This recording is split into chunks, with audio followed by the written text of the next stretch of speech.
Hello and welcome to the Last Week in AI podcast. We can hear us chat about what's going on with AI. As usual, in this episode, we will summarize and discuss some of last week's most interesting AI news. I am one of your regular hosts, Andrey Kurenkov. I studied AI in grad school and now work at the AI startup Astrocade. And I'm your other regular co-host, Jeremie Harris from Gladstone AI national security, AI infrastructure, all those good things. And yeah, we're just talking about how this is a lighter episode than usual, not just because it's only 5 days instead of 7 since the last time we recorded, but also just like fewer papers. We're shooting the shit earlier, or shooting the S, as we say on the podcast, about why that might be. I opened by saying, I mean, it makes me wonder how much things are starting to get clamped down on a little bit with the labs in terms of how open they're being. But then Andrey just pointed out the sort of devastatingly, clearly obvious reason why this is actually the case, which is conference season timing. So yeah, not everything is a conspiracy, everyone. Not everything is a conspiracy. I'm a little bit out of a loop, but when there's a quiet period, it's a pretty safe call to say that it's in between major AI conferences. I mean, not to say that I think we highlight like really blockbuster papers often are from industry, Anthropic in particular, but also in some cases other labs. But we do cover quite a bit from academia as well, and there has been not as much that I've seen. Not to say that there's not been many papers. There's always a lot of papers that are interesting and worth discussing, just not ones that have like gone semi-viral on like AI Twitter, Yeah. I guess. Yeah. Like, actually, this is kind of, since it's a shorter episode, maybe worth the digression here, but like reading between the lines, the papers that I see Andrey picking and the papers, at least speaking for myself, that I end up picking are generally like, there's kind of a couple lenses that at least I find myself applying. The first is, will this paper materially change the macro picture? So papers around about scaling, you're seeing a result that actually, not just any random scaling paper, there's a million of those, but scaling papers that show trends that seem robust, that seem to apply to architectures where the hardware lottery is not going to be a massive problem. In other words, they can run pretty well on current hardware. That's a credible kind of paper where we'll double down on those. Alignment results that seem, certainly anything that borders on like super intelligence, like super alignment grade alignment, really interesting. Same with interpretability. At least to me, that's kind of like the first order pass is like, is this a paper that may change predictions around when AGI-ASI comes, recursive self-improvement, the risks and the outcomes of that process? That's kind of like the first order. And then there's like the kind of geopolitical, does this change US-China dynamics? Because maybe there's a breakthrough that spares us on memory, which means that one of the key bottlenecks that we have breaks, and now we can get help, or vice versa with China. So I think that's a lot of like what comes to mind for me, and just kind of like economic transformation stuff too. But And then I just like stuff that's interesting. And it's this information that seems novel and exciting, I guess, from a research perspective. So I guess together we have a nice rounded out set of things we like to focus on. But let's do a quick preview of the episode. We do have some major stories we'll be getting to. We did record last week on a Friday. That's part of the reason that today, on Wednesday, June 17th, there's not quite as much. But we recorded last week just before the big news, the other big news of that week. So first Fable 5 came out, and then Fable 5 was taken away from everyone because of some actions by the US government, and we will be talking about that. Of course, there was the SpaceX IPO last week, which is kind of a big deal if you still count SpaceX as a frontier AI lab, which I guess we should. Do you mean SpaceX and Cursor now? Because that also happened. That's right. So we'll be talking about that. We actually have quite a few projects and open source stories I think are quite neat. So we'll spend a decent amount of time there, which we haven't in a bit. And, a set of nice policy, safety, and I think a couple interesting research papers. So it's going to be a well-rounded out episode, just not quite as dense as we usually have. So kicking off with tools and apps, and we begin here with the big news from last week, the other big news last week about Fable 5, which is it was taken offline. The headline here is Anthropic cuts off Fable 5 and Mythos 5 access following government order. So here's what happened. On Friday, I believe it was around midday, closer to evening, Anthropic posted an announcement that it is taking away Fable 5 access from everyone as a result of the US government putting, I believe it was export control on these models and ordering Anthropic to not allow any foreign national to have access to them, including people inside the United States, which is like impossible to comply with in any kind of measured way. There are Anthropic employees that would not have access to Fable 5 as a result of this order.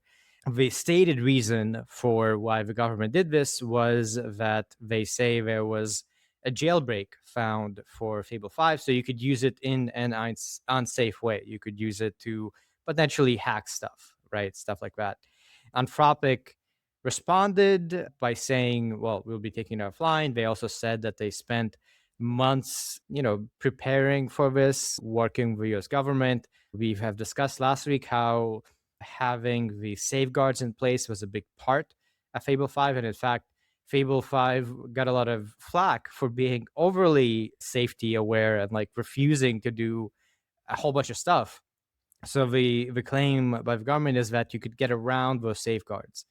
And Anthropic's position was that as far as they could tell, this was like a single, very directed jailbreak, and you could get any other model out there to do the same thing. Like it doesn't actually pose much of a danger.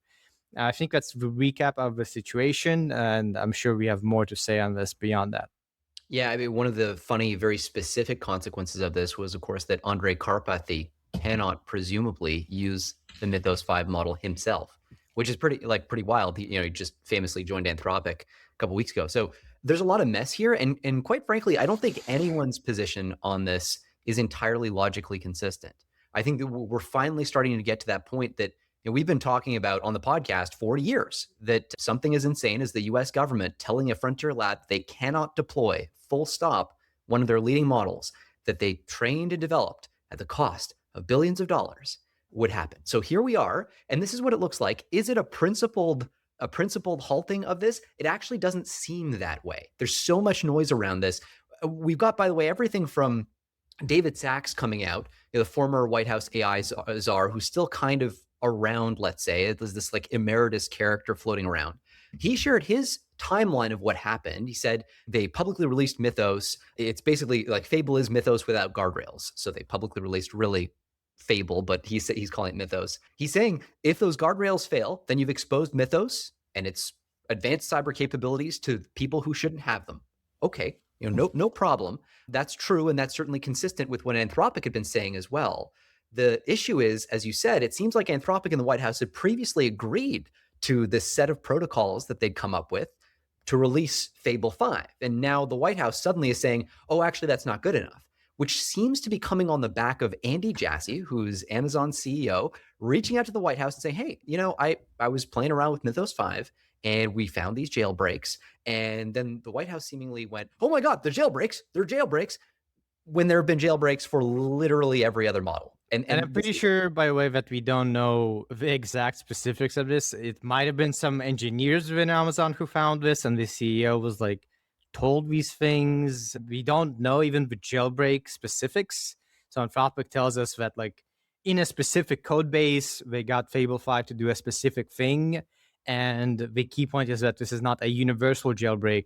This doesn't mean you can use Fable 5 for whatever you want with regards to cyber. It's just like in this one situation, you got this model to do this one thing, which, again, from what I've been able to see, doesn't even seem like that big a deal. So there was a lot of discussion, as you said, with some people sort of trying to be taking the government's position and saying that this is not, the DOJ thing. Actually, said David Sachs was like, this is not about the DOJ or the relationship of Anthropic and the White House. This you is mean not that DOW, at all. like Department of War? Oh God, the DOD, sorry, not DOJ, but the executive now. This is another thing we're saying. This is not sort of based on any real framework I'm aware of safety from the executive, in the sense that there's no legislation. there was just an executive order, which, to my knowledge, didn't enumerate conditions for export controls or like categorically the opposite, right? As we covered a few weeks back, the executive order explicitly says that it is voluntary. And there's the freaking passage in it that says nothing in this executive order is to blah, blah, blah, something mandatory. Don't worry about it. It's voluntary. David Sachs is the guy who forced that in there. And he is the guy who now is saying, well, back to his thing, he's saying that the admin asked Dario to fix the jailbreak or redeploy the model. Dario refused. Now, this is all highly contested. We've heard accounts that supposedly Dario was at a wellness retreat. That doesn't seem to have been the case. So there's all this like attempted mudslinging that's happening here. So far, my sense is most of the mud has been coming from the admin side, where like there are claims that seem to be pretty verifiably false that we've heard from them. The challenge that we face is I have yet to hear an argument that says that we can ever prevent jailbreaks from frontier models, full stop. In fact, there are really compelling arguments that say that that is a theoretical impossibility, or certainly at the very least an impracticability. So we will have jailbreaks for every generation of model, or at least if you're not planning for that being the default trajectory, prepare to be surprised. If that's the case, then clearly we're headed for a world where the moment you release a model, within a few days, frickin' Pliny the prompter comes out and says, hey, new jailbreak, here's how it looks, and then everybody can use it. If we live in that world, then the question is, what does serious AI policy look like? It's going to look like preventing AI model companies from simply making their models available, full stop. This kind of thing will keep happening until morale improves. Now, the problem is it's being done in a completely unprincipled way, and in a way which, to your point, Andrey, given the history with the Department of War, can only lead a reasonable, rational observer to suspect, at least, that there is some kind of animus that's motivating this, and the admin's comments have not helped. They've talked about weird vibe-based stuff where, like, Anthropic not showing the proper respect to the US government is somehow a factor in this consideration, which seems clinically insane. And not clinically insane, by the way, for the kind of ground truth of it. Like, it may be okay. Maybe theoretically, Anthropic showing due deference to the US government should be a consideration. You don't say that because for legal reasons, your lawyer is probably telling you to put down your freaking phone. So this kind of becomes a recurring issue with this administration. Over and over, we see, the Department of War, whether Hegseth, whether his undersecretaries, all these folks who just pick up phones and start tweeting stuff. You're like, dude, like, I'm not a lawyer, but I've been spoken to by lawyers like often enough and told to shut the fuck up. Like, so this is really, really basic stuff. Some unfortunate mudslinging, again, that seems to be verifiably off. Now, separate question as to there are AI safety people right now doing kind of victory laps about, oh, we have a de facto licensing regime now, which we actually kind of do. The US government has come in and prevented a frontier lab from deploying their model.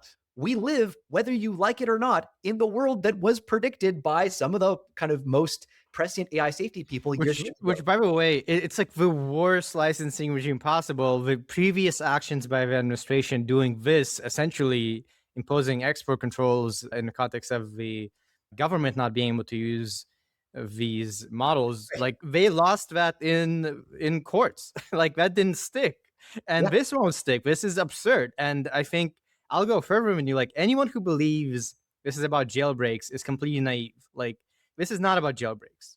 This is about the relationship of Anthropic and the government.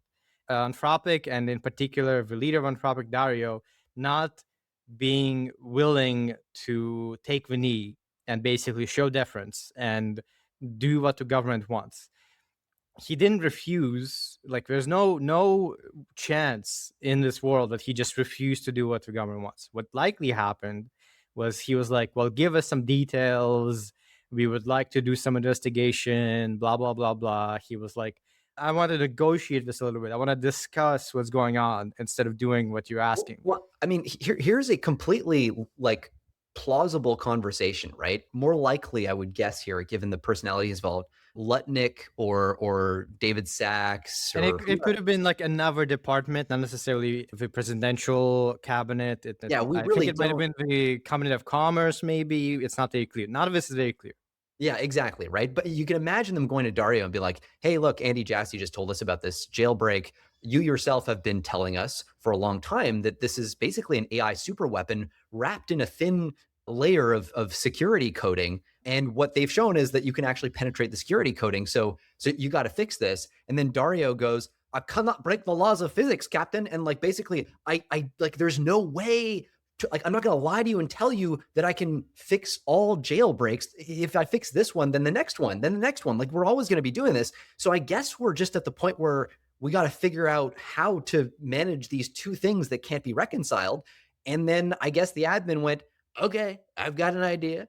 How about we blow it up? We're going to take the book. We're going to blow, and that's basically what happened. And so here's the thing. You can do a victory dance on this if you're an AI safety person, but be aware that we have not tested the foundation of principle on which this entire edifice rests until we see OpenAI develop a Mythos class model. And will the admin do the same to them? Which they won't. Like OpenAI, I don't like, know. I mean, yeah. I'm ready to be proven wrong here, and I hope I am.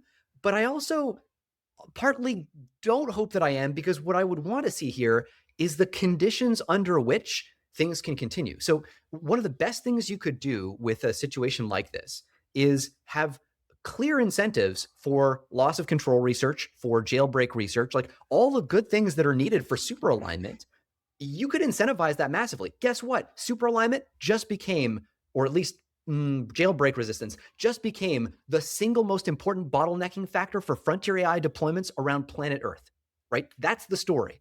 Great. That means you should see massive investment of resources pointed in that direction, and a liability and licensing regime that comes with it. 3 years ago, we built one, by the way. That was the State Department commissioned report that we put out. Like, we pre-thought this through a lot. There are a whole bunch of crappy things with that and mistakes that we made, blah, blah, blah. But like, you're now firmly in the territory of having that conversation, which at the time was way outside the Overton window. It's just a shame that this is not Congress doing this. This is the executive in a context where it can be doubted. And then the next administration that comes in is going to say, oh, this is all political. Let's steer hard in the other direction. We have not yet seen what actual licensing framework is going to come out of this. And that's part of the problem, is it's so chaotic. You need to see all the frontier labs come together with the administration in a principled way, talk about what is a compute threshold, what are the evals. At the same time, we're seeing Casey get completely shafted, basically. The one arm of the government that was charged with doing kind of robust evals and that has that ecosystem is no longer being tapped in the same way to get model evals done. So like, this is a really unfortunate. And I'll go further. Like, this, as you say, is unfortunate for safety in multiple ways. So for one, it doesn't necessarily encourage kind of principled approaches to safety. It doesn't show any sort of capability by the government to actually evaluate safety in a principled way. And it's worth covering, I think. The other sort of news or the depth of what happened was, of course, there was the event itself and the politics around it, and Anthropic's relation to the government. But then the overall like AI community and its response, I think, was interesting. Yes, yeah, So true. first, there were a lot of funny memes, which is always fun. So that was great. But there was, I think, a lot of sort of, having fun at Anthropic's expense, or not even that. It's a lot of like angst at like, Yeah. oh, Anthropic was saying it's so unsafe and these are like nuclear weapons. And guess what? If you keep saying that, this is what will happen, right? Anthropic brought in on themselves, which would mean that people are, like, actually frontier labs are discouraged from discussing safety and from positioning these things as dangerous things. Now, again, saying that this is because of Anthropic doing all their discussion of safety and so on, and the position papers and all that, I don't think is correct at all. But regardless, the perception seems to be that Anthropic brought it on themselves by discussing safety and by positioning these things as dangerous. And again, jumping on the story of like, Mythos was a lot of PR, Anthropic was kind of doing BS here, and this is their fault. Right? It's like the same people who are saying Mythos is not as powerful as it was, who are now saying, Anthropic, like, that's what you get for talking a big game about how this is a WM, like a weapon of mass destruction. And like the problem is those people have been proven wrong, like trivially. Like that debate is over. Like the And facts are in. Yeah, yeah, exactly. like we've got the vulnerability list, the critical vulnerabilities on load-bearing pillars of the internet's like most critical infrastructure. It's game over. Anybody at this point who's claiming Mythos was not a real thing, who's claiming that it was predominantly a PR exercise, including Sam Altman himself, is full of shit. Like trivially, like that is now known. Now the question is, okay, what do those people pivot to when that argument is taken away and this new situation happens? Guess what? They pivot to, okay, like let's dance on Anthropic's grave, which like weird pivot, but okay. Yeah, there's so much to the story, and I guess we'll have to move on. But like, just one last thought here is on the hypocrisy of the U.S.-China thing. What was David Sachs arguing like 20 minutes ago? David Sachs was arguing that we cannot hobble U.S. innovation by introducing binding regulations and blah blah blah because China. And like, here's the thing: people who watch the podcast, I'm a China hawk on this stuff. I'm also an alignment hawk. I think we actually have to walk and chew gum at the same time here. As a China hawk, I hear David Sachs make that kind of argument. I'm like, okay, yeah, cool. That sounds good. That makes sense. Okay. Now you're going to have to weight that eventually against alignment and loss of control risk, right? That part never seems to happen with David Sachs, but that's okay. Now we seem to have suddenly, though, a massive pivot to let's justify the like outright halting of the deployment schedule of a frontier lab that has coordinated with the White House by everyone's accounts already to set up this moment on the basis of some technical triviality that if David Sachs himself did not see this coming, that just means he's not watching the ball. Like he doesn't understand AI in a very basic way, because everyone who understands AI in a basic way knows that jailbreaks are a thing and are not going away. Like you should have, if it's a surprise to David Sachs that jailbreaks exist for this model, then like he has no business occupying the position that he does in the White House, like, or the position of influence. Like I just don't see how you make sane policy misunderstanding such a fundamental basic thing about the technology. So anyway, this is like very ranty on my part. I apologize. It just seems like there's so much crap smeared on the walls on this one that, man. Yeah, I'm sure we'll have follow-up stories. As of now, there's some like informal reporting that there are conversations going on, and maybe Fable 5 will be back online in a few days, and maybe not. I just want to reiterate, this is not about jailbreaks, really. That's sort of the cover story. Even if it is about jailbreaks, it's about, from what we've been told, a very kind of specific minor case of a jailbreak in a particular code base for a particular task. It's not a universal jailbreak.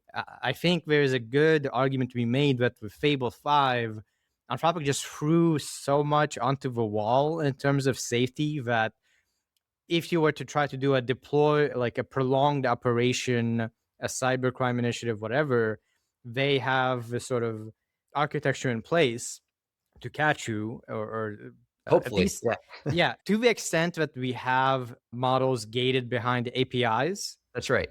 We have the ability to do safety. Once you use open weights, there's no alignment, there's no safety.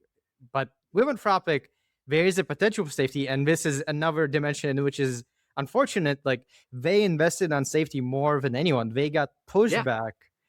And now this happens, right? Well, this is the thing. You can argue that you don't like Dario or whatever, and that you think what they're doing is dangerous or whatever. Like you can do that all day long. You're going to sound more and more like a freaking effective altruist, by the way, if you start to do that, which is what David Sachs is starting to sound like. And I don't think he would like that comparison, but just in terms of the direction, it's hard not to interpret it that way.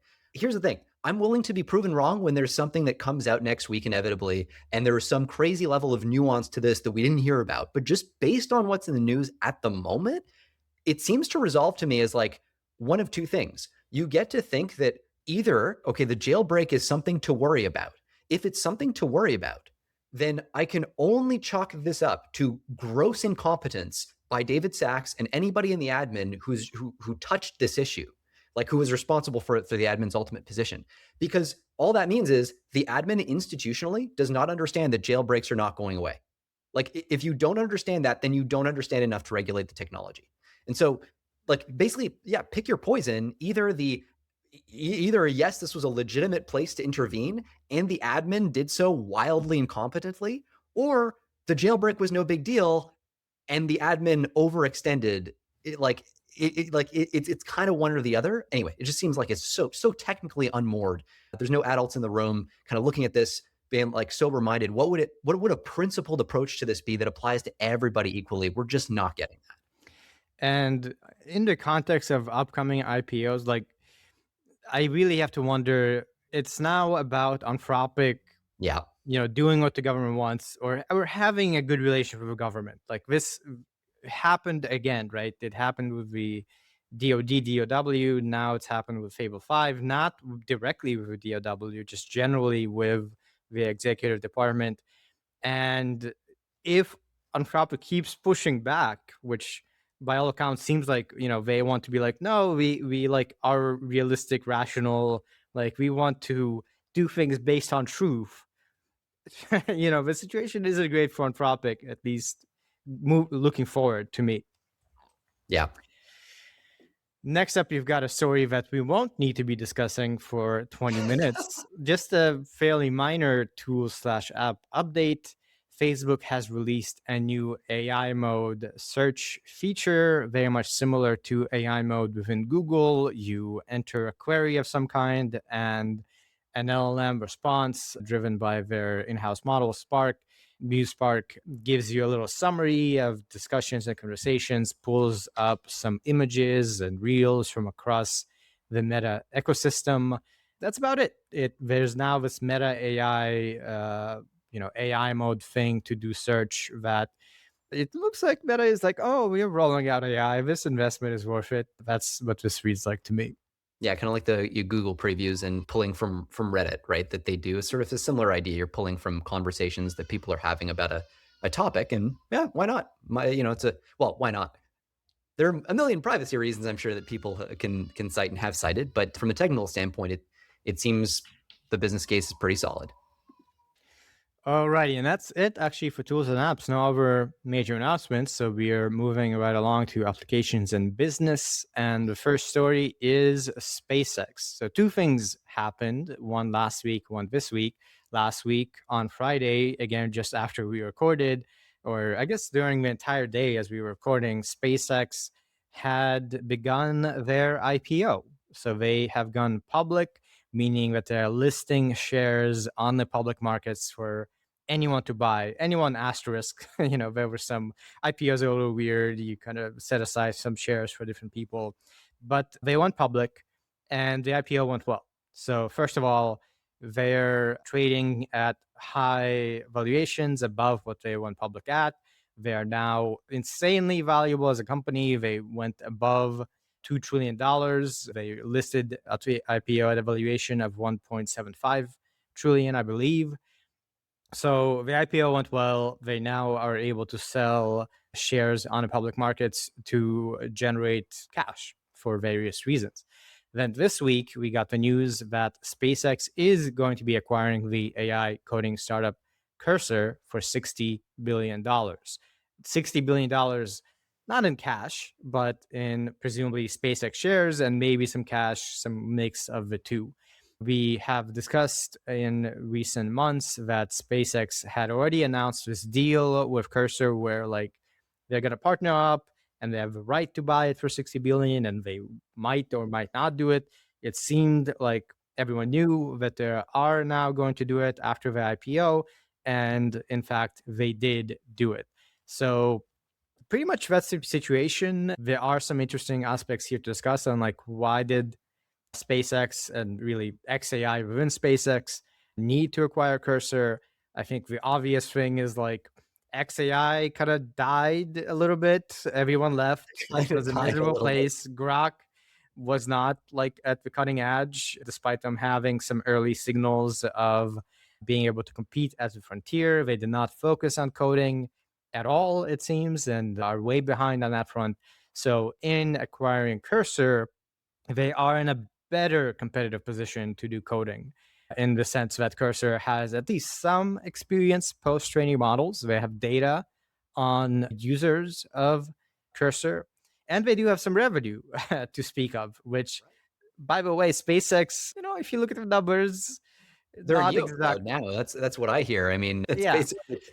So the SpaceX shares did actually gain seemingly on these news. And I think it's kind of beneficial to both really parties here. Cursor gets access to unlimited capital and the compute that XAI has, built up over the last few years, and XAI gets actual talent to do stuff with all the compute. Yeah, I think when you think about, what this was the match that always had to be made. If you're looking at Cursor, their market share has actually dropped quite precipitously from 41%. If you look back to June 2025 to about 26% in May. So in about 12 months, you're seeing the market share drop by, I don't know what that is, about 40%, right? That's a big problem. Oh, and I forgot to mention, for anyone who doesn't know what Cursor is, I guess it's worth Yeah. mentioning. Cursor is primarily a provider of an integrated development environment for coders. So it's the program with which you want to write code. They were the leading kind of coding environment with AI in around 2024. Everyone was using Cursor if you were using AI. Then Cloud Code and so on came out in 2025, 2026, and everyone was like, a lot of people are like, I don't really use Cursor anymore. I just use Yeah, Cloud right. Code. It just kind of quietly, it rolled off on rolled off their subscriptions, and I think that's sort of the death knell that companies like Cursor, I want to say, really at this point, there are different escape velocities and moments where you just have enough, whether it's infrastructure or kind of talent or whatever, where the market just allows you to succeed enough to then get acquired in this space. And this was a match made in heaven. I mean, XAI obviously, or SpaceX, has the ability to build data centers like no one else, like just at an outrageous speed.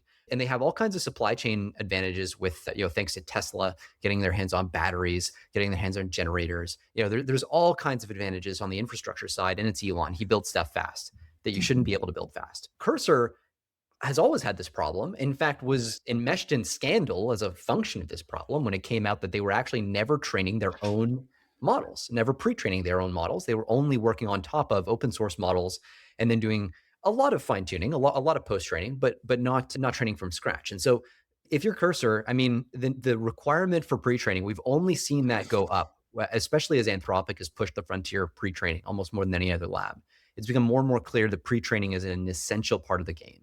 And as you say, XAI was sitting there with like a just gutted bench, and you need talent. So what this suggests, we've known that Cursor was using Colossus 2, the big mega cluster that Elon just built recently for training runs. And that had us last time look at this and go, okay, there's probably going to just be an acquisition here. Like, because when you're letting these guys just run your most critical, like gigawatt scale infrastructure for an extended period of time, that's what value is denominated in the space. That's the most sacred resource SpaceX has. So if they're not using it for XAI, they're just handing it over to Cursor. That's a test to see, can Cursor produce at pre-training at scale. The fact this acquisition went through strongly suggests that training run worked out. That something about it suggests to SpaceX or XAI, what do you want to call them, that this is at least better than the position they were in before and worth the 60 billion, because they did have the option not to make the acquisition, right? It was 60 billion, or I forget what convoluted,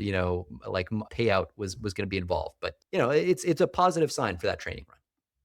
Yeah, so I think it's likely that this will lead to more Grok updates, that now XAI will be able to actually deploy their capital instead of just leasing out and being a neocloud. Now, whether it will basically stay a neocloud is not clear. I think at this point, I guess the reason to need pre-training, actually, it's a little bit nuanced, I think, where for a lot of stuff, post-training is sufficient, given the very, very strong open source models coming out of China with Kimi K26, DeepSeek, etc. In fact, Cursor, I think, proved the case that post-training can get you very far. But if you want to compete on the Fable 5, Mythos 5 level, that's where you need, next generation pre-training. And it's really competing, all these companies, I think to some extent, are competing to get to AGI, because there's a belief that whoever gets to AGI first kind of will own the economy. No one really knows, but it's like, we need to get to AGI first, because winner take all. That's also why everyone is competing to get to a curse of self-improvement. So with this acquisition, XAI can at least be in the race, Yeah. given that they just were almost like a dead company, kind of. Yep. Their best play would have been to turn into the infrastructure layer for superintelligence. It's never clear to me what that even is supposed to mean. Like if superintelligence works as advertised, whoever owns it ends up figuring out a way, give them a little bit of time and they'll figure out a way to replace you as the infrastructure layer for superintelligence. I mean, if it genuinely, like if it's what it's supposed to be, like doesn't mean it will be, but if the thesis bears out, like your chip design, you're like finding clever ways to access power, like all the things. Yeah, I mean, I guess you get unlimited money and you can do whatever you want with the money, including building data centers. So, yeah. And speaking of data centers, next up, you've got a story on Anthropic. Anthropic pursues data center leases and is seeking financial backing from Google. So they are now pursuing their first direct data center leases in the US, having already signed more than a dozen preliminary agreements for facilities with a combined capacity exceeding 1 gigawatt. So for years now, they've been securing computing capacity by renting chip servers from AWS and Google. And here they are looking to actually own the data centers, lease and manage your facilities, with Google helping to underwrite the lease obligations. So it seems to be kind of actually moving fast. It sounds like Anthropic wants to have this starting to come into effect this year. And I think it, again, tracks with Anthropic not having enough compute. Like as of their kind of takeoff this year, they've had a lot of struggles just meeting demand. They've had a lot of like weird things where they adjusted their limits and a ton of instability. Like Anthropic, their API is very, very far from the sort of stability you want to see for a web company and for, like a provider of essential models really for many businesses. So the move makes a lot of sense. I guess the question is, are they going to be able to actually pull this off well? Yeah, and so the calculation here, if you're Anthropic, is you can do what you've been doing, which is go to neo clouds and hyperscalers and basically like rent out access to the capacity that they build, right? So you'll have neo clouds like FluidStack. They'll come in, they'll work with a local builder, and the builder will build the data center, and then FluidStack will make sure that all the server racks are there, wired up properly, and all that. And then Anthropic just comes in and pays a premium, a good margin to these neo clouds, part of which gets passed on to the builders to rent this capacity. And so number one, as we know, frontier AI is a margin play. They're like the margin really, really matters to determine profitability. And that's the reason that if you're Anthropic, you might say, hey, why don't we just do this all in-house? Another reason that's not mentioned here, though, is often, I mean, it's just like you have catastrophic incompetence by the builders. This is something that's not widely sort of like understood, though it has been publicly reported, which is why I can share it. But like you'll have builders who, like with wild delays, like they'll come in and promise the moon and the stars, and then it turns out things take 4 months longer than expected. And Anthropic will be betting here most likely that, hey, we can just do better. Like we have if you bring the level of caliber that they have on the compute side, on the AI research side, and if you had that same caliber of talent on the construction side, all coordinated under one roof, you probably could have better kind of cohered infrastructure stacks and building times. And so that's another kind of implied part of this calculus. The margins are not small and the costs are not small. So if you're Anthropic, you now got to spend the CapEx. You got to find a way to fund this massive build and this risk that you're taking on. Right? Before it was rent the facilities, we don't have to spend as much money up front. And that's a big de-risker. Now it's like, we're going to own the whole thing. If you're going to do that, you're going to need to take out loans. The problem with taking out loans is you're Anthropic. You might be a $1 trillion company, but your credit is not good enough for most lenders because you haven't been around for a long time. And so what do? How do you get a loan? Well, you have to partner with an entity that is big and massive and old like Google. And that's what they do. So they basically piggyback off of Google's credit and credit rating and kind of credit relationships to fund this activity. And OpenAI is in a similar boat. They're also too new to have that sort of. So you see these weird partnerships where it's like, why does Anthropic need, if they're going to do it themselves, can't they just go to the bank and get a loan? Well, no, the banks will not loan to a company this risky, this young. I won't say this small because again, $1 trillion company, it's like bigger than what Google was not too long ago. So anyway, there you have it. it's all these entanglements, and it's part of, you'll hear all the arguments about circular funding of this. And yes, it does increase the strategic dependency between Google and Anthropic. That is true. But yeah, it's a margin play, and they're betting that they'll keep, that the risk isn't that high because they're going to need the infrastructure. Next, some stories on OpenAI. The first one is leaked financial documents show OpenAI is losing billions of dollars a year. So it looks like financial documents disclosing a lot of details as to the specifics of OpenAI's expenses and revenue have indeed leaked and been verified to a significant extent. So we see some interesting numbers here. We know their revenue grew from 3.7 billion in 2024 to 13-ish billion in 2025, but their expenses, R&D expenses, also went up like a ton. They went from 7.8 billion in 2024 to 19-ish billion in 2025. And in general, their spending is outpacing their revenue and is likely to continue to do that. They had total operating losses going from 9-ish billion in 2024 to 20 billion in 2025. And also their other expenses grew significantly as well. It wasn't just the R&D. They are spending way more on marketing. They went up from like 1-ish billion to 5-ish billion for sales and marketing, which is quite a lot. Like their general and administrative cost is now some absurd number as well. So nothing here that seems overly surprising. It kind of tracks with the rough picture of OpenAI. They have a lot of revenue, but they're also spending a ton on being in frontier and just generally as a growing business. But maybe notable to have these details out in public. For sure. Yeah. It's also, so the guy who this was leaked to is a guy called Ed Zitron. So he's been one of the sort of, I don't know what's called, like the Gary Marcus of the economics of AI, if you will, like a real skeptic on will the labs actually be profitable and is this all a bubble, basically.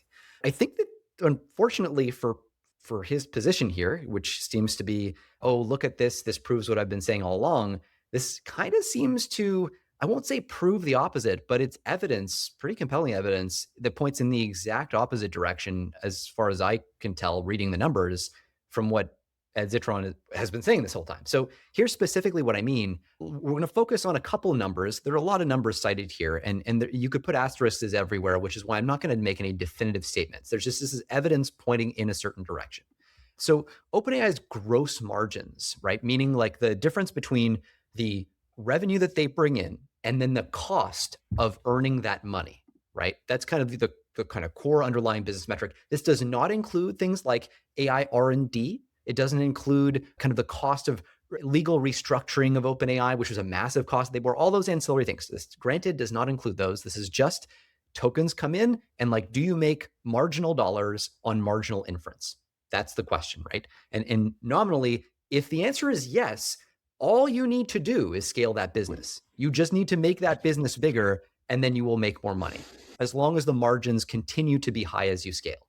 With that in mind, what are OpenAI's gross margins? Well, in 2024, their cost of serving customers was about 2.7 billion, and their revenue was about 3.7 billion.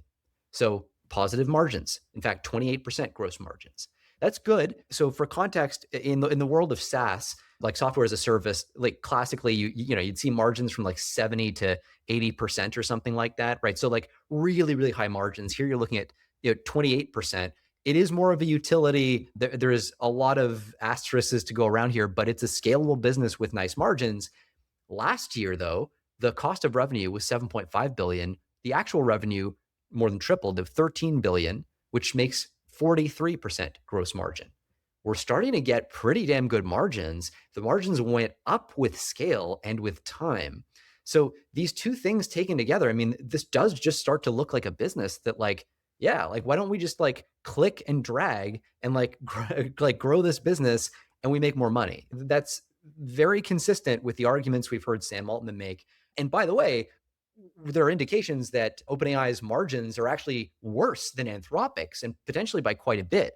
So it's not, this is not even the number one player in the race, and they're killing it with almost 50% gross margins. So I mean, we got to see it, and there's all kinds of arguments for why Sam might not want to IPO, including the scrutiny behind these numbers and so on and so forth.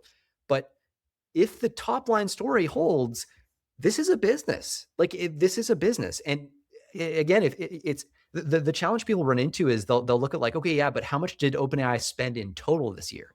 And that ignores the fact that that spending is meant to fund revenue that comes in 18 months from now. We've talked about this so much, but like the dollar spent today on the data center of 18 months from now only leads to revenue then, right? And so you have to do time discounted money to get to that point. Yes, but if Anthropic is profitable as they were this quarter, that's bad. It means that they underspent on scaling.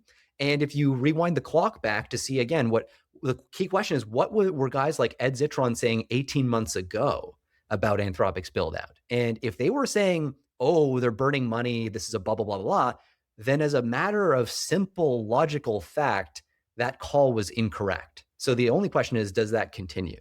So anyway, yeah, there you have it.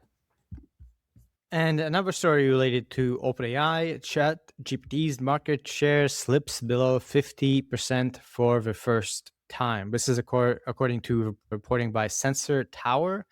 This is showing now that ChatGPT as the chatbot has dropped below 50% market share, falling to 46.4 by the end of May 2026. Gemini now holds 27.7 market share, and Claude holds 10.3%. So OpenAI is still in the lead by a good margin in terms of the number of users using ChatGPT as their chatbot of choice, but their position is eroding and, seems likely to potentially continue to erode in the sense that Gemini can afford to be cheaper and Anthropic can afford to be more expensive in the sense of arguably providing the better product for enterprise and just professional productive use cases, broadly speaking. So yeah, if you're looking at stories related to a IPO and how much you should think this is bad for OpenAI, actually the financial story is like, oh, okay, they're spending a lot, they're losing some money, whatever. It's nothing new. This story of they're losing market share, much bigger deal. And I think not surprising, but it'll be interesting to see if this does continue and if OpenAI is able to reverse the trend. Yeah, it's also like it's always complicated when you look at a market share percentage in a growing market, right? So OpenAI's user base has continued to grow fastest, app to reach 1 billion users. They're now starting to feel the edge effects of like the global population. So, at that point, you ought to expect erosion of that top line metric. What this means is the entire space is growing faster than OpenAI can just absorb the traffic. And yes, there are other competitors nipping at their heels. It doesn't necessarily mean bad news for OpenAI in and of itself, but there are some pretty interesting warning shots for them. So if you look at Claude, they have by far the highest conversion rate to paid usership in the field. 13% of Anthropic users pay for Claude subscription. So when you look at those low numbers of general usage for Claude, 10%, not surprising, it's been a thing for a while. They've been targeting enterprise. At the same time, OpenAI is rotating more into being an enterprise-focused company too. And that would come as well with a reduction in just like general market share and sort of attention share in the general population. You kind of expect that. In that sense, I think it's a story of like intentional change from OpenAI to rotate into enterprise. It's also a story of like the limits of the market itself. But as they rotate into enterprise, 13% of Anthropic's users paying for a subscription, that's a real headwind for OpenAI, right? That means that people who build stuff, because that's those 13%, are choosing Anthropic. And until that changes, the high margin enterprise revenue is much harder to access for OpenAI. And I think a general story of OpenAI is that they've been trying to do too many things for a while now. They have explicitly backtracked some things like Sora and their various initiatives. And this is trying to fight on both fronts of consumer and enterprise kind of is the worst of all worlds. Because on the one hand, Anthropic is competing with you on enterprise. On the other hand, Google seemingly, as far as I've been able to tell, is still focusing on consumer and getting more users to use Gemini. And so OpenAI has to fight on two fronts. On both fronts, they have very strong competition. And if you try to dilute your focus, as OpenAI has done, your ability to fight effectively is kind of limited. But OpenAI is still in the lead on consumers, still probably has the most recognizable brand as far as chatbots. And I'm sure if they keep losing market share, they'll keep having a massive amount of a market. Yeah, and I think Google's enterprise play here is also just like the bundling of Gemini into the Google ecosystem. So, in that sense, maybe they look a little bit more Microsoft-y, but yeah. Yeah, it's a different kind of enterprise than like Codex and Cloud Code and so on. Yeah. Next, a story on Meta, and I'll have to swear a little bit for this headline. OS. Headline is "Tell him he's a piece of shit. Meta's new AI unit is a total mess." So this is reporting from Wired. It's talking about Meta's applied AI team, which has been formed in March and now has around 6,500 engineers and product managers. It was formed to support Meta Superintelligence Labs researchers.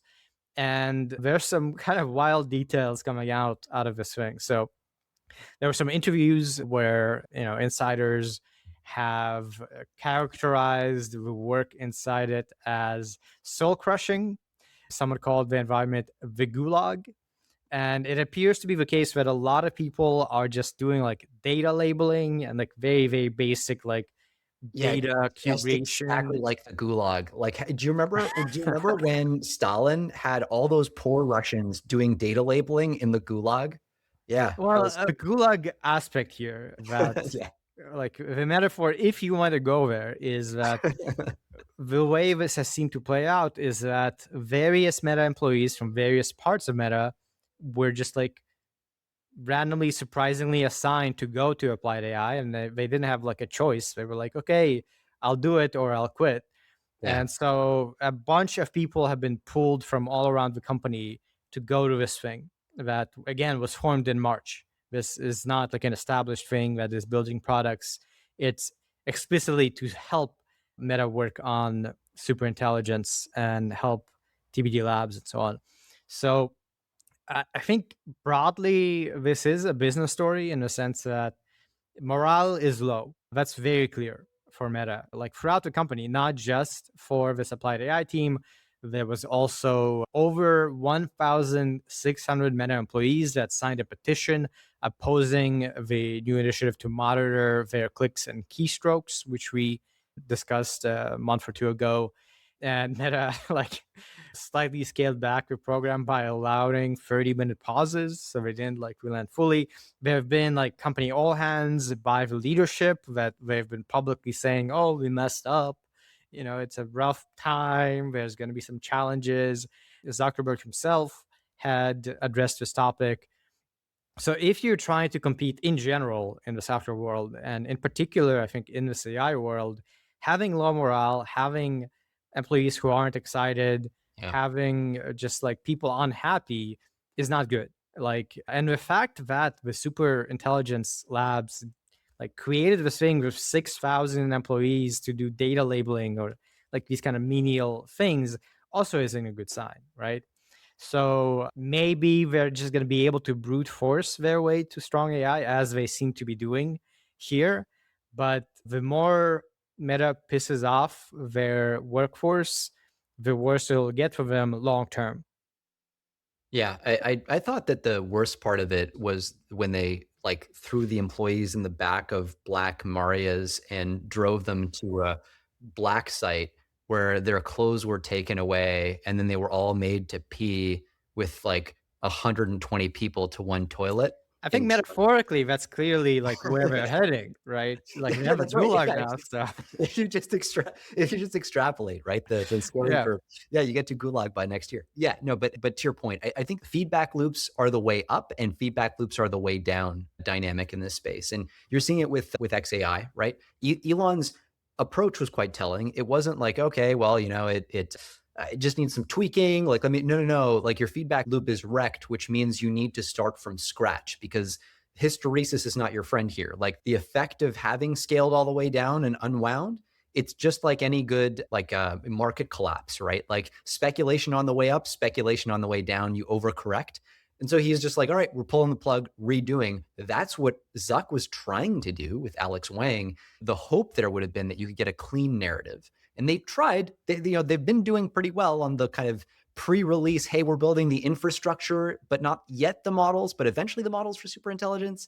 That was kind of working. We've covered that before, but this is, yeah, seems starting to show in a weird play. I mean, I understand why if you have a stable of thousands and thousands of employees, that does look tempting. It's a lot of good data, but like the morale consequences, that's challenging. I think it's worth noting too, like, especially on the top, tier of talent of researchers and like the people that you pay $10 million or $20 million or whatever to, like, Meta has been throwing money at them, and that Yeah. is effective to an extent. But like, Anthropic can throw money at people too, and they can throw shares at people, and shares is how you get rich.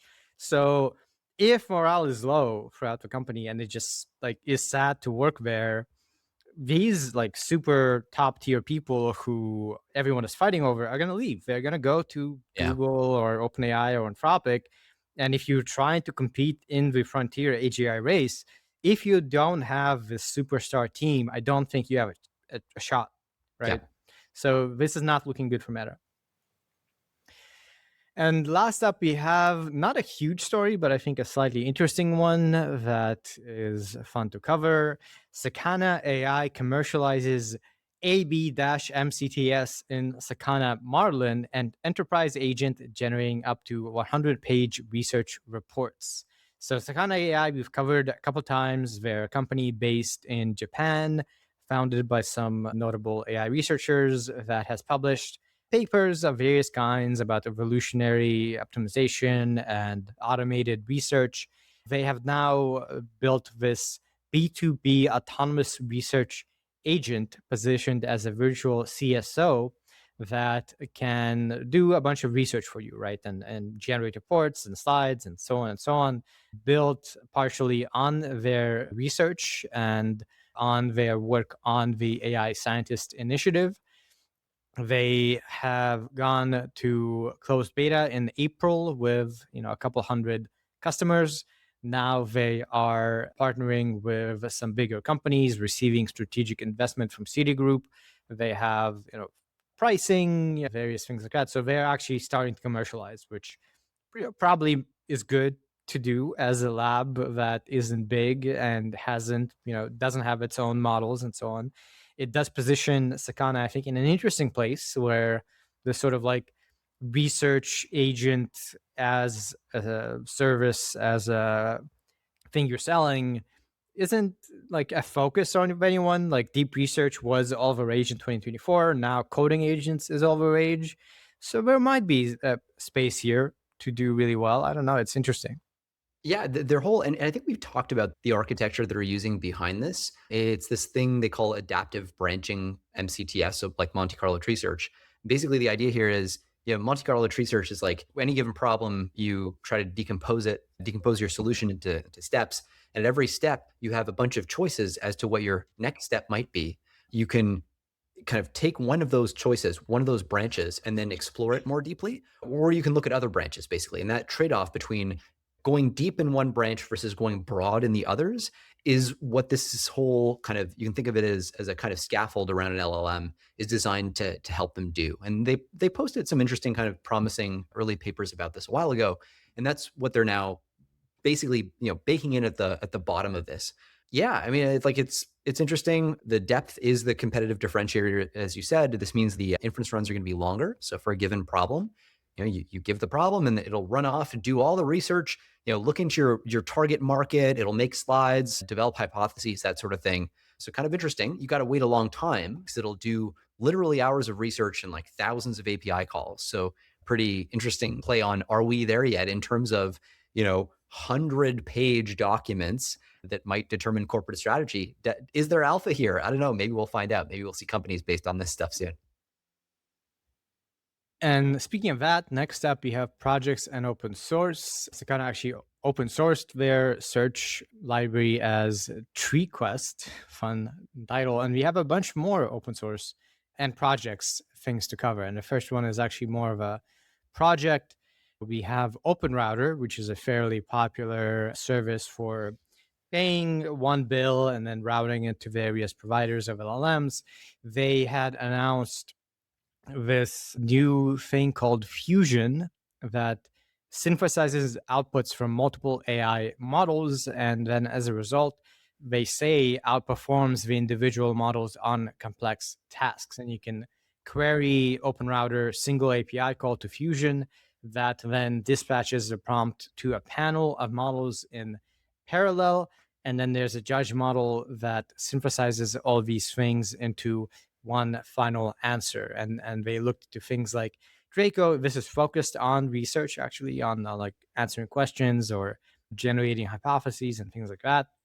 So I think very really not surprising that having an ensemble of models all doing their own research and then finally synthesizing them on various points, not surprising, but having it be an actual product and something that you can pay OpenRouter to do is a little bit interesting. And it is a sort of advantage in a sense of being the sort of, provider to providers. Anthropic isn't going to sell this to you. OpenAI isn't going to sell this to you, but OpenRouter is happy to be like, yeah, we'll dispatch it to all of the models and then combine it all into one thing. Yeah, and we've seen papers, and it's been a known thing for a long time that ensembling models together does give you a better quality output. The trade-off has always been historically the added cost, right? You're just doing best of n sampling basically, and that's n times nominally the cost of doing it once. Here, all their optimizations actually allow them to drive down the cost quite significantly just by taking advantage of which models are better at different tasks. There's two different elements going on here. So one is just like the lift in capability that comes just from synthesis, from having a bunch of different models, like kind of best of n. So they measure this by taking like Opus 4.8 and then they pair it with itself to make kind of like this pair of models, and they find that it outperforms solo Opus 4.8 by like 6 to 7 percentage points on a set of benchmarks. The second piece, though, is the diversity value. What do you get from swapping one of those identical models for a genuinely different model? And so in the case of GPT 5.5, when they have Opus 4.8 with GPT 5.5, they get an additional boost in this case of like around 2.1%. So you actually do see like a very measurable, and that I think the big take home here is the ability to actually measure how much comes from the diversity versus how much comes from just the best of n effect. And in both cases, it's non-trivial. I mean, 2 percentage points on like software engineering benchmarks is non-trivial, especially when you're already scoring, in the high 60s, let's say. Next up, open source. Moonshot AI has released Kimi K27-code. This is a specifically coding model, and it is doing like way better on the Kimi code bench over Kimi K2.6, which is the previously most released model, releasing under a modified MIT license. So mostly anyone can use it for anything. Once again, a mixture of experts architecture with 1 trillion total parameters and 32 billion active per token. Yeah, Kimi continues to kind of kill it. It's still not at the level of GPT 5.5 and Claude Opus 4.8, but even the fact that it's like within striking distance, like kind of close. The vibe check I've seen from people using the most recent generation of these open source coding models is that they are quite usable for a lot of tasks. You can use them in place of Claude often, and they are fast and they are cheap. So there's a real sort of use case here. And in fact, I can say as someone building LLM applications, the cost and speed of these open source options, especially if they keep moving in that direction, will potentially start eating at the revenue of OpenAI and Anthropic. Yeah, that's true. There's always this question of like, how infinite is the demand for increasing intelligence, and is riding the frontier of the highest end of intelligence enough? And I mean, I think pretty clearly it will be for at least one company, if only because you start to eventually become a hedge fund. And that's actually the direction that is parenthetical, but this is like the kind of thing that the US government is pushing Anthropic to do, at least, is become a hedge fund. Like when you start to say, no, you can't deploy your model to the world because it's too dangerous, but Anthropic is sitting on the world's best models. There are companies that are really good at using the world's best models to make more money. They're called hedge funds. Hedge funds work in the dark. You just need to think of Medallion, Renin Tech, Jane Street, these folks. They're advertising on Dwarkesh, showing off how good their clusters are, right? Like these are really serious players. It's just that Anthropic is even better than them at building models. And so like I think eventually you are always going to see a rotation into frontier model providers becoming hedge funds for a lot of reasons. Anyway, it's also one of the most dangerous things conceivable for safety for completely other reasons that have to do with transparency of the hedge fund world. Bottom line is, Kimmy K27 code local. Yeah. One of the big things here is they've actually taken the initial like 1 trillion parameter model and they shrunk it down to about like 325 gigs. Previously, it would have been 605 gigs at full precision. So they've done this with a technique they call dynamic 2-bit quantization. So quantization we've talked about before quite a bit. Basically, the weights in your model are stored typically in, whether it's 4-bit precision or 16-bit precision. You're using 4 bits in that case to represent numbers or 16 bits to represent your numbers. It just allows you to have higher precision and higher resolution in representing the numbers in the model, but you don't often need them. And so what you need that precision. So models can perform decently well if you quantize them and reduce the representational precision, in this case from 4. So they were using like 4-bit representations for the MOE layers and 16-bit for everything else. And in as many cases as they could, they crunch it down to 2. So there's like 2 bits that represent each number. Each number can take only 4 values. That's what that means, right? That's a pretty coarse-grained model. And well, one of the things about dynamic 2-bit representation is that they don't just like quash everything down to 2 bits. That would hurt quality too much. So instead, they select some important layers and they upcast them. They keep them at 8-bit representation. So some layers need high resolution or higher resolution, so you do 8-bit. Some it's okay to go down to 2-bit. The average is around 2 bits, which is why in total this actually reduces memory requirements by around 50%. It's pretty impressive and a pretty radical quantization win here. They also do say they can run it around 40 tokens per second on setups that have 300 gigs of RAM or VRAM or more, which is impressive. Like, if you think about like an industrially served LLM, usually that's like anywhere in the 50, 100, 150 token per second range. So, you'll feel the slowness. It'll feel like it's on the low end, but it's not that bad. Like for a behemoth this big, it's pretty wild. So yeah, again, one of those very practical wins. You're seeing open source tend much more in that direction because open source models get taken by companies and just served. So, it's got to really work for companies that want to just be inference layer providers. And I think that's what we're seeing here. And the pricing, by the way, about 1/6 of Cloud Opus 4.8. Kimi does have their own CLI, their own kind of Cloud Code competitor. So this is not just an open source story. It also is a story around kind of trying to compete at the coding agent game. And the bigger companies, they might be starting to be a little bit wary of all the expense of having coding agents. So who knows? This might actually become a bigger deal over time.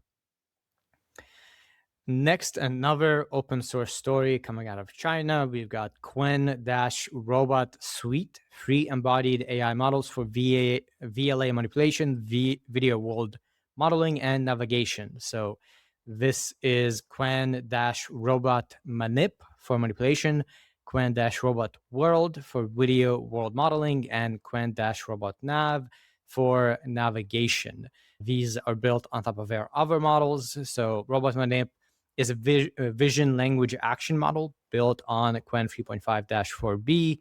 It's trained on 38,000 hours of data and is now leading on the Robot Challenge benchmark, now competing against Pi based in San Francisco. So I think interesting to see this happening. Anthropic, OpenAI are not right now focusing on this realm of models, and robotics and kind of embodied agents in general do require this quite different set of models, video, language, action models that have to be trained on real world data, that is much harder to generate and collect and so on and screen. We are early days, I think, in the embodied AI game. We've seen a lot of impressive progress toward general purpose robotics and general purpose embodied agents, but we are still very early on. So I think these are some notable open source releases, probably, leading the pack as far as what you can get for embodied AI in terms of robotic manipulation. And yeah, I'm kind of nerding out, I guess, for these kinds of models that don't see as much play as LLMs. Yeah, no, for sure. I'm not a robotics guy. It's something that I need to look into more because it's so core to like U.S. China competition. China can just like make robots in a way that we can't, and so you can sort of think of any advances, any software advances that push the capabilities of robots as being pretty asymmetrically good for China and bad for the US. So this is probably an important thing to kind of keep on your radar. Anyway, I have like a little sub project where I dive into this and understand the world of robotics better. But it's great that you have some exposure there. Qwen, by the way, continues to release their models with very cute graphics and a lot of Yeah. fun blog posts and various other things like that. So, in general, kind of fun to look at the papers. If you look at their blog posts, lots of videos of robots doing stuff. So, just generally a little bit more fun to see these models in action because you can see robots actually like moving stuff and so on. But moving back to LLMs, next we've got a big new model from NVIDIA, Nematron 3 Ultra, open, efficient mixture of experts, hybrid Mamba-Transformer model for agentic reasoning. So this is building on their entire Nematron ecosystem. We've covered that a couple of times. Previously, we had Nematron Super. This is now Nematron 5 3 Ultra, 550 billion parameters, 55 active billion parameters. And as with previous generations, using hybrid Mama attention that has achieved higher inference by quite a large margin compared to other open source models like GLM 5.1 and Kimi K2 and Qwen and so on and so on. So very intriguing to see NVIDIA continuing to push in this direction, continuing to scale up their Nematron series. I think we've discussed hybrid architectures quite a bit over years. And there's still a real question on whether at some point hybrid architectures do become the norm, because they do have some strong advantages in terms of inference speed, cost, efficiency, everything like that. And everything we've seen from the research world seems to indicate that the hybrid model, where hybrid means that some of it is full attention, full transformer, some of it is recurrent, that does lead to very competitive results with transformers and could even match transformers with various other advantages. The infrastructure that OpenAI and Anthropic and others have built up is for transformers, for LLMs. So transitioning to doing a hybrid is painful. And NVIDIA here is leading a pack in terms of adopting and making that possible. And typically these are like alternating layers, right? So you'll have your attention, your full attention layer, and then it'll alternate with something that is not full attention. That's kind of the hybrid thing. And that something can be like sliding window attention, like basically attention, but where it's only allowed to have like a short to pay attention to tokens that are very nearby, or you have, yeah, full on like recurrent architectures like Mamba and stuff. And so you'll see both variants used. In this case, it's Mamba. So it matches a lot of stuff we've seen from NVIDIA in the past. There's some kind of nuances here. So they use MOPD, this thing they're calling multi-teacher on-policy distillation, which is kind of interesting. So traditionally, you sort of have to choose between two options, or there are two options that feel mutually not contradictory, but like, at odds with each other. One is distillation, where you have a student model that learns to imitate a teacher model, where the teacher model usually is stronger, like a larger, more capable model. And then the other is on policy training. So this is the idea that the student is learning from its own generated outputs rather than from text that the teacher produced. And normally these are like mutually exclusive, for the reason it sounds like your student is either going to learn from its own data or to learn from the teacher, but like, how do you get the student to like learn from its own data, but with a teacher? And that's really what they're doing here. So, traditionally in typical distillation, you feed the student the teacher's outputs, and then you have it match those outputs through fine tuning. But then that creates this tension, this mismatch. And what they're doing here is, so the student generates the rollouts, but the teacher provides essentially like rewards at the token level that are really dense for those outputs. And so the student is still, that's graded by the teacher, but the actual text that it's producing is its own. So that's how you get on policy distillation side of things. They also use the multi-teacher pieces. They have a bunch of specialized teachers. Like these are models, strong models that are specialized in different areas, coding, search, office work, math, all these topics. And for a given topic, they will use the specialized teacher model to supervise the student's work and grade on a token by token basis, like we talked about. So this is kind of interesting. It's sort of have your cake and eat it too approach to a lot of different things. They also use latent MOE. We've talked about that before, but basically it's, in a mixture of experts situation, at every layer you have a router that sends the token to several or one of a bunch of different experts.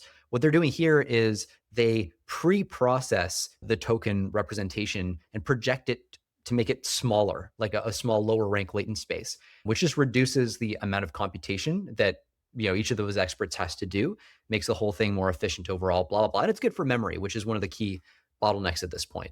Anyway, there's a whole bunch of stuff they do to like multi-token prediction we've talked about. They use like NVFP4 format, which is a new kind of NVIDIA numerical representation that is really efficient. It's optimized to work on Blackwell GPU tensor cores.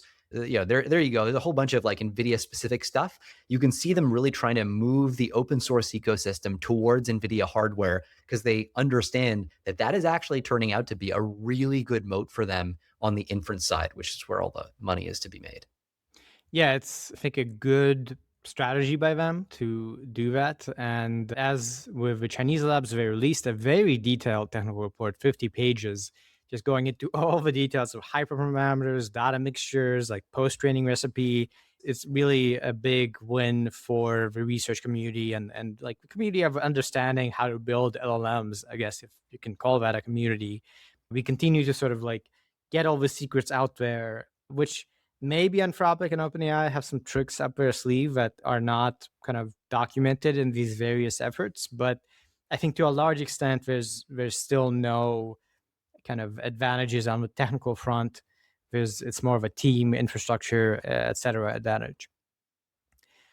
And speaking of NVIDIA, last open source story, they've also released this new thing called ProCUA-SFT, where QA is for computer use agents. It's a new data set with 3.1 million step-level samples from 93,000 trajectories for computer use, where computer use means like moving a mouse, clicking, typing, etc. And it's a much larger data set than previous ones, and they show that fine-tuning on it leads to major gains on the OS world benchmarks. So notable, I think, because we just haven't seen a lot of progress on computer use, frankly. I think browser agents have seen some progress, but this kind of general purpose computer use agent has been stalling in some sense as everyone focusing on computer use agents. So this kind of stuff, working on data sets and benchmarking in general, is making some progress possible.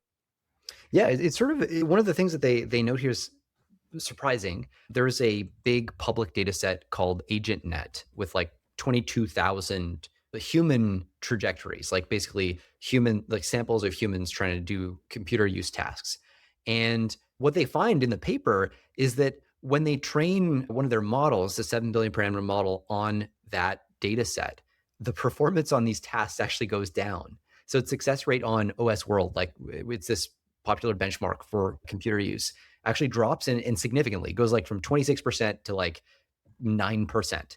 And so they actually call this a negative transfer rate. We've talked about, positive and negative transfer. Anyway, this is like you're training the model on like more stuff and yet its performance drops. Like, what's going on? And the reason seems to be three things. One is that the tasks are mostly just like these very simple single app workflows. So over simple relative to the kinds of tasks that you really want these systems to do. And there's very little complex, cross-application reasoning sort of related to that. The other piece is that crowdsourced demonstrations are super noisy, right? So it's just a data quality issue. And that's part of what they're trying to resolve here. They're using a synthetic approach, synthetic pipeline to solve that problem, and a whole bunch of strategies anyway, just get higher quality data, which seems to be the scarce thing when you think about computer use. I mean, it is hard to get. I mean, what would you have to do? You'd have to force your employees to have their computer use recorded, and then you'd have to put them in black vans and send them off to like a gulag or something to get this kind of data. That's basically what you'd have to do. Anyway, so that's basically my way of saying this is Zuck's mini scandal here is actually a reflection of exactly this problem. It's hard to get the kind of data that you need to automate these sorts of tasks. Next up, onto policy and safety. First, we've got something related to XAI. The DOJ has intervened in a lawsuit filed by the NAACP against XAI. XAI has been, as they have like hyper quickly put up their data centers, part of how they've done that is using a lot of energy from, I think, gas turbine engines, which does kind of do some pollution, produces a bunch of noise, and there's been some reporting on at least for some of these data centers, the communities near these data centers have been unhappy about it. For instance, the Colossus One data center in Memphis was built in Boxtown and has now drawn controversy for running up to 35 natural gas turbines without permits. Then, there was these lawsuits, and the DOJ has said that these are vital for national security and therefore should be allowed to keep operating. The number of unpermitted turbines at Colossus 2 has grown from 27 at the original time of the lawsuit in April to 57 as of mid-May, which I'm kind of curious, like, why do you need to do that if Colossus 2 is completely online? But anyway, yes, now it's pretty clear that the government doesn't care about the environment or local communities near these data centers. They're going to help out XAI to do what they want. Yeah, there is this like funny element to it. And by the way, like I think that this is one where I'm going to be the guy who says the unpopular thing. But if you think that there is a national security criticality to frontier AI, and you make your calls a certain way with respect to China, it's very defensible to be like, hey, look, it sucks, but we got to do this. You need to own that. You need to be clear that that's the trade-off you're making. And I think, as in so many cases, I have no idea what this administration's position is on basically anything to do with frontier AI at this point. And that's the problem. That's the problem. It's not that you can't defend this. I think you can. The other hilarious thing about it too, so this is gas turbines powering Colossus 2. At the very least, Colossus 1 is being used by Anthropic.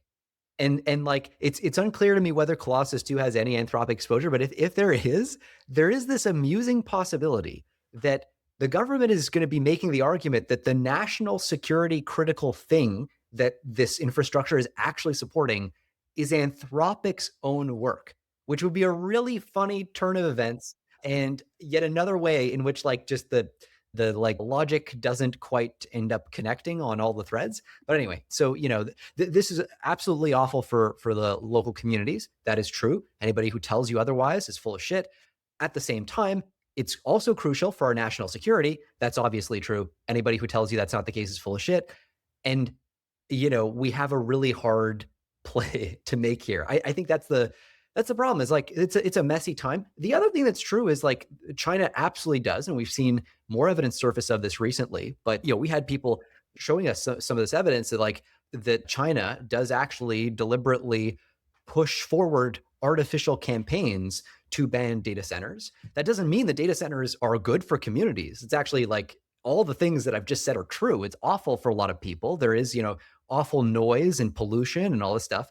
But at the same time, you're actually, you do have groups that are wittingly and usually unwittingly funded by the Chinese Communist Party to do exactly this. So everything's a mess. Reality is really hard to parse right now, but just like I'd love to see just like a principled stance where the government says, this is the risk that we're eating, like and we know we're eating it, and then this is the payoff that we're getting for it, and we are trading them off in a principled, thoughtful way.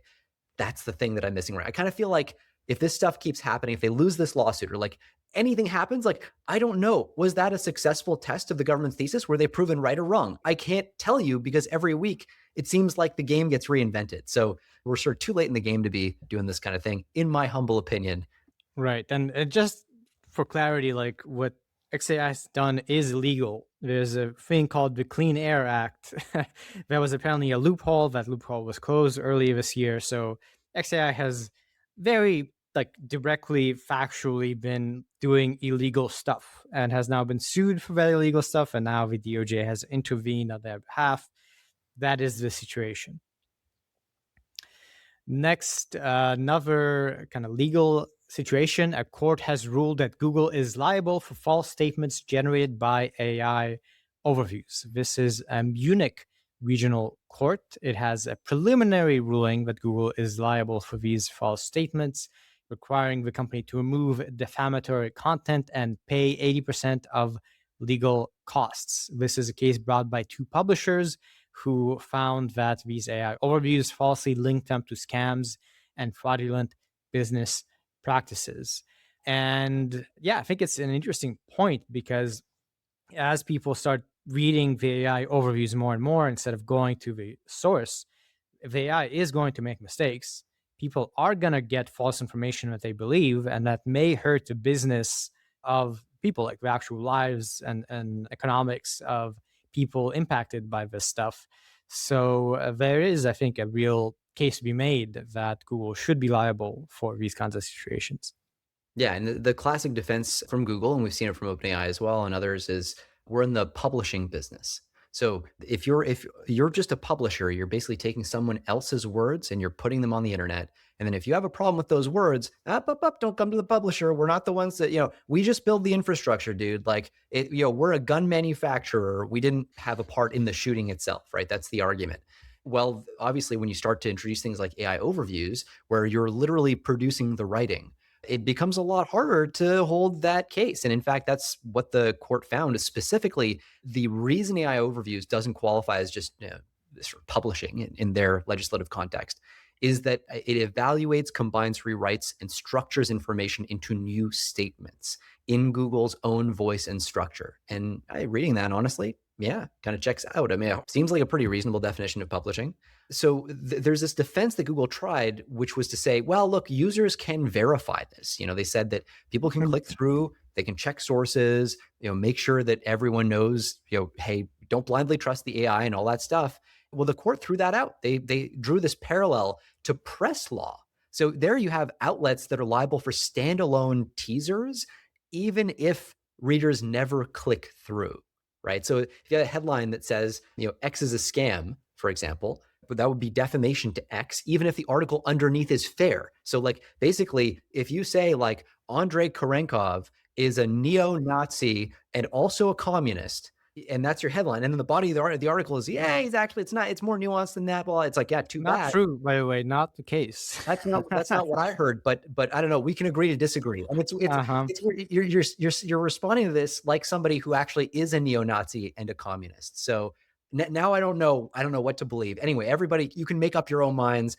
You heard it from Andrey. He says he's not one. I haven't heard otherwise. Anyway, we'll leave it to you. Bottom line is, this is like it's an interesting kind of nuanced challenge and makes sense. So many people send each other articles without actually reading them. The headline is the only thing they see. So, it kind of tracks that.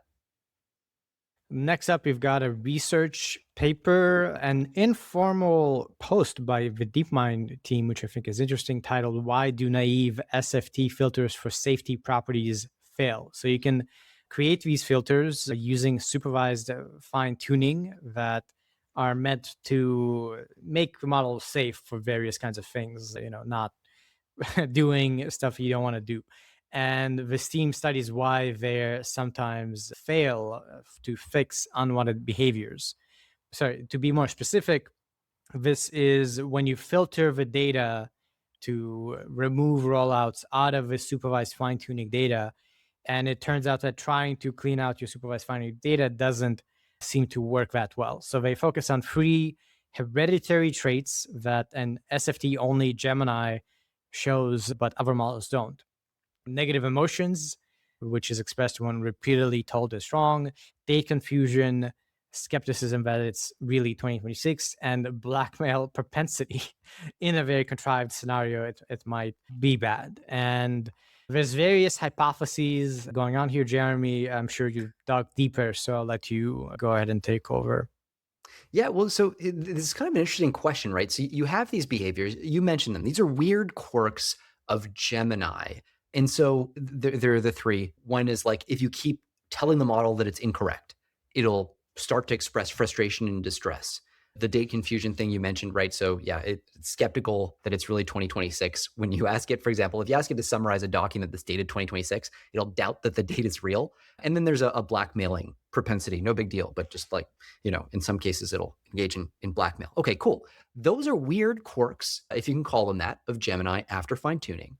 And you might kind of go, okay, well, I mean, why don't we go through the data set that we fine tune Gemini on and scrub it really hard, like filter out all the bad examples from that data set that in any way have to do with blackmail, that in any way involve pushing back on dates or negative emotions, things like that. Surely if we do that and then we do the fine tuning on that instead of the old version, we're not going to see those behaviors anymore. And in fact, we still see those behaviors. And so they're now trying to figure out why is that, right? So there's a whole bunch of explanations, one of which, they list kind of 5, one of which is especially interesting. So this idea of pre-training prior lock-in, that these traits are kind of baked in during pre-training so deeply that what you're actually just seeing is just those traits re-emerging from pre-training, and that no amount of supervised fine-tuning data could actually remove it. That's kind of interesting. It sort of suggests value lock-in, or at least behavior propensity lock-in at the pre-training level that you can't iron out. There's a whole bunch of other possibilities that we don't have time to go into, but the method itself is quite interesting. So what they do is, instead of just like removing data from the fine-tuning data set that is problematic, that they realistically would say, okay, yeah, maybe that explains the blackmailing or the date confusion. What they do is that they actually swap it out, and they swap it out with a replacement that they can sometimes pull from another model. And so they set up this really interesting training pipeline with 3 different swappable components. One is the base model that they use. So when they're, I should just explain what this is. So this is basically the pipeline that generates the supervised fine-tuning data, right? The data that the main model is going to be fine-tuned on. And you can make 3 different choices with that pipeline. You can choose the base model that you use to generate those rollouts that your base model is going to be fine-tuned on. Your other base model.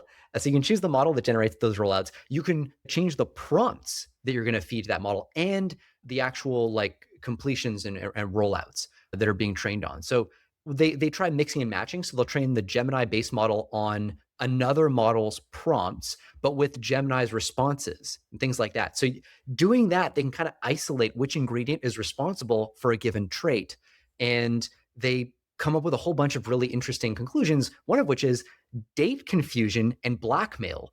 They both mostly come from responses, like the completions, and not the prompts. So specifically, like when they train Gemini on Gemini-generated responses to Olmo's prompts, Olmo being the other model, the traits remain. And then when they train it on Olmo's own responses to those same prompts, the traits disappear. So you can actually train it out. It's just a question of like what model generates the prompt and what model generates the output. And this held across a whole bunch of different model variants that they tried swapping out, Kimi, GLM, and so on. And so anyway, there's actually a bunch here. I realize we're coming up to time a little bit. This would have been a nice one to set up, but it's worth looking at if you're interested in like specifically how do you make good supervised fine-tuning data sets, and how do you isolate the source of certain persistent problems. There's a lot here to do, especially if you're interested in the persona selection model. There's a lot of good insight you can get as to like what features drag along with the main ball of alignment. And last up, we've got just a couple stories in research and advancements. First, we've got a sort of overview paper from DeepMind titled From AGI to ASI. Fun fact, actually co-written by Shane Legg, who is a big name, I think a co-founder of DeepMind, if I remember correctly.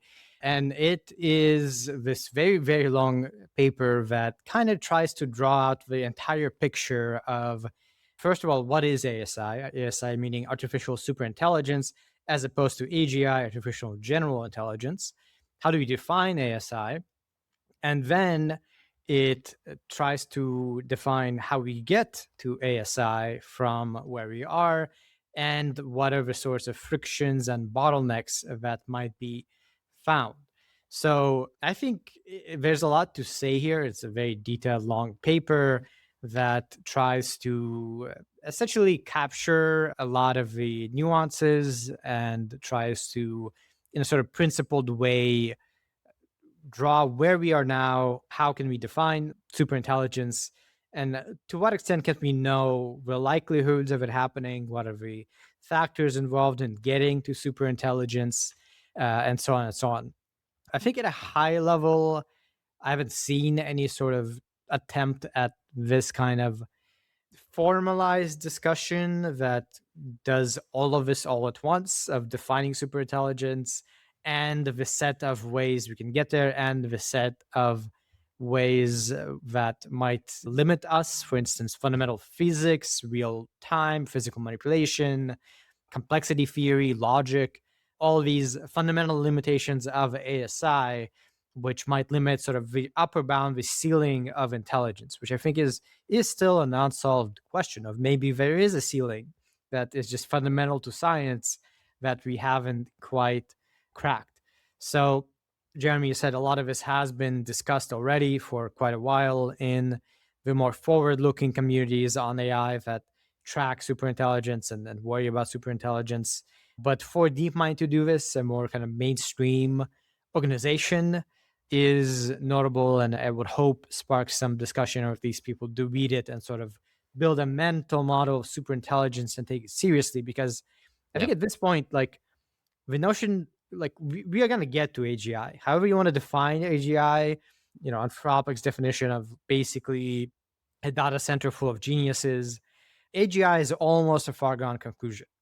So the big question for me, at least, is okay, we can get to AGI. I believe it. If we can get to super intelligence, and what is that level of super intelligence, and is it sort of a foregone conclusion at this point, given our current trajectory, I think is much less clear cut. And these kinds of discussions are useful to take that question seriously. I think you hit the nail on the head. The idea of like Google doing this, lending credibility to this idea of super intelligence being something you can talk about in polite company outside of OpenAI and Anthropic. Those are the upstarts. They still have a little bit of the like new company smell to them. And so having this established, old company vibe is helpful. And you're right. I mean, like we talked about this, I think, at the outset of the podcast before we started recording, just this idea that like, if you go back, a lot of the internet forums like Less Wrong and then the Alignment Forum for a more technical bent have had similar discussions going back a ways. And you can look at, GovAI and the Future of Humanity Institute and a lot of these institutions that were sort of futurism and the backwaters of Berkeley or in some cases, Oxford. That was the only place those conversations were happening. And Alan Defoe, by the way, notably on this, as a co-author, was formerly the head of, I think it was AI policy at Oxford's Future of Humanity Institute. So this does come out of that lineage, but it is now a discussion happening out in the open in a way that you can not be embarrassed about citing. And I think that's a big deal. Fusion, as you said, AGI is coming. There's just a clock on it. I mean, I think it's like, the path from AGI to superintelligence, they lay out a whole bunch of different possible ways you could get there. One is just like keep scaling and then you get to superintelligence, the sort of naive approach. One is a new algorithmic or like paradigm shifts, like a new transformer gets invented, like a new, something as big as a transformer. The other thing is RSI, maybe, and I don't think these are mutually exclusive, right? You could scale compute. Scaling works to the point where you unlock recursive self-improvement and then you get to superintelligence. And then there's also multi-agent coordination that could emergently give rise to that. So All these things, I think they're things that people in the space have already talked about. I don't think there's a topic here that we haven't touched on at some point on the podcast even, but it's like consolidated all in one place and with a stamp on it. And the conversation about physical limits of intelligence is obviously, it's a good time to be having it because we may be, who knows, we may be flirting with them at some point in the next couple of years. Yeah, and it's a fairly non-technical paper. There's not much jargon or math. So if you're interested in a topic, I think it would be actually a good read. Next, more on the benchmarking front, we've got Artificial Analysis Intelligence Index V4.1, a shift towards agentic workload. So artificial analysis is a pretty significant organization that produces a sort of score of overall intelligence. It combines a bunch of different benchmarks and it gives you this ranking. We don't always discuss these rankings, but I do see them kind of noted. And often when a model releases, the discussion on Twitter shows like, oh, where are you in this rank? How is the rank shifting, etc. So they have now updated their intelligence index to focus more on agentic workloads, upgrading some benchmarks, terminal bench, removing some benchmarks, etc. And unsurprisingly, Claude Fable 5, at least when it was evaluated, leads this index with a score of 60. Then we've got Opus 4.8, score of 56, and GPT 5.5 at 55, with the open source model trailing quite a bit, going down to 44 and 42 and stuff like that. Yeah, part of what it shows, I guess, is that just how much of a leap Fable, I was going to say has been, whatever word you want. Yeah, it is a pretty significant jump over and above. They had 4 points once you get from 56 to 60. The benchmarks are all being refactored now, and that's kind of part of this announcement. So, everything's been saturated. So what they're doing is introducing harder benchmarks. So instead of terminal bench hard, which is just an agentic benchmark for like software engineering and sysadmin type tasks, they're now using terminal bench 2.1 instead of Tau 2 bench telecom. They're using Tau 3 bench banking. And this is just for customer support style interactions. GDP val is getting an update. They're removing some sort of saturated benchmarks as well. And then just rebalancing the portfolio of tasks, the weighting of tasks that goes into determining the ultimate index score to favor agentic tasks. Whereas before it was more equally weighted. They had 25% weight on each of 4 categories for agents, coding, scientific reasoning, and general reasoning. Here they have now agents at 34%, coding 24%, scientific reasoning 24%, and then general reasoning is really what gets down weighted to 18%. So it's a bit of a refactor and a refresh, and you see the standings shift correspondingly again with Fable 5 at the top. And real quick, one last paper, SIA, Self-Improving AI with Harness and Weight Updates. So this is kind of in that topic of recursive self-improvement. The gist here is, as the title suggests, for task-specific things like, AI for legal applications, for instance, they show a framework to update both the model itself, the weights of the model, and the harness, which is a set of tools and prompts and various other things around the model. And that results in these task-specific agents becoming more and more capable. Yeah, and this is actually really interesting, and we don't have time to go into it, but there's this really interesting element where at each stage, it has to decide, do I choose to optimize the scaffold, like the software that orchestrates the agent, or do I update the weights of the agent? And when it comes time to update the weights of the agent, it also determines which RL algorithm to use for a weight update based on just the reward landscape that it sees. So what you'll see is stuff like GRPO, when generating rollouts is really cheap and it's going to be graded at the end. So GRPO is basically like you're going to generate, let's say, 8 different rollouts to solve a problem, and you're going to pick whichever rollout performs best among those 8. So that works best when you can just do rollouts really quickly. And again, get a score at the end. Like PPO, anyway, you'll favor that when stability is more important. Behavioral cloning, when you have cold start problems, like when the reward is just too sparse, it's too hard to solve the problem to begin with. And so you just need to start by bootstrapping and doing like supervised fine tuning or some kind of just copying the behavior of a known decent model. And so you have this really interesting runtime not hard-coded strategy where the model is deciding which RL algorithms to apply. I haven't seen that before. And anyway, so worth checking out for a lot of reasons on the recursive self-improvement side, because now you're really handing off almost like the decision of what the training process looks like to at least an agent that's embedded in the feedback loop where weights are being updated on the fly. So this is pretty remarkable. And with that, we are done with this episode of Last Week in AI. Fewer stories than usual, but as long as usual. They're our tendencies. You can go to lastweekin.ai for the Substack, where we send out a text newsletter and podcast. As always, we appreciate it if you comment or subscribe or share the podcast. But more than anything, we appreciate it that you listen, and please do keep tuning in.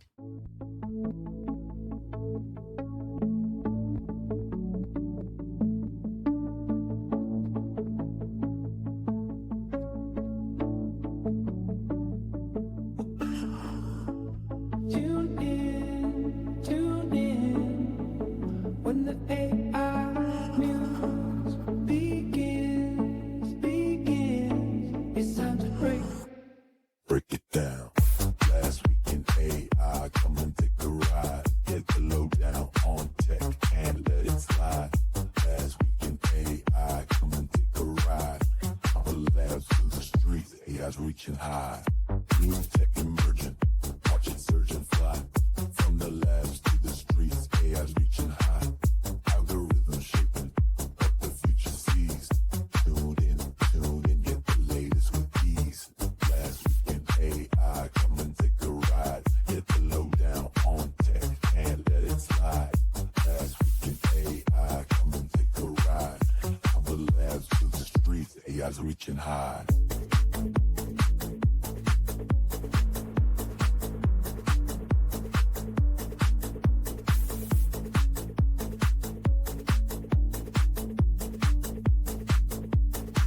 From neural nets to robots, the headlines pop. Data-driven dreams, they just don't stop.